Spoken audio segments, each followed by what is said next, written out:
The number of wounded has not stopped. As you probably heard in the background, the bombing is still going on around the area of the hospital. More and more children are being brought in. I've actually just been operating on children since I last spoke to you.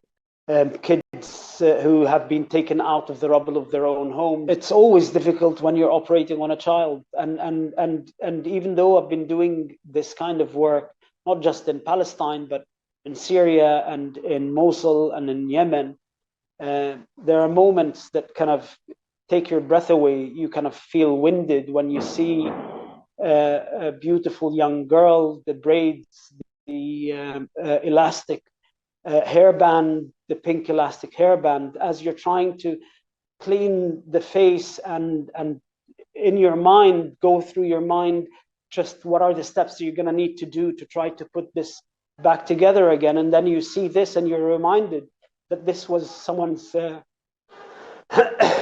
baby child. I think in terms of safety, I'm going to need to stay in the hospital. How long I'm going to stay here, and as long as it takes, until there's a ceasefire or until there's a humanitarian corridor. But once you're in, you're in. And the Israelis have just bombed Rafah crossing, so there's no way out. We're here for the duration, and we will do whatever it takes to try to provide whatever help people need. The generators have been on all day, so we're now on to diesel supply, and we know that that's going to eventually run out because the Israelis announced total siege, and no diesel is going to come in for the generators that keep the hospital. I think any minute they're going to start rationing the electricity supply and just trying to save as much for the operating rooms and the intensive care areas.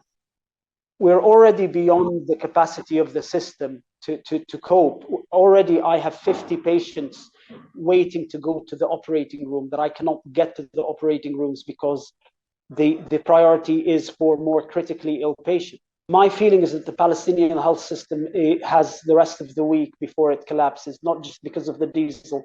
All supplies are running short.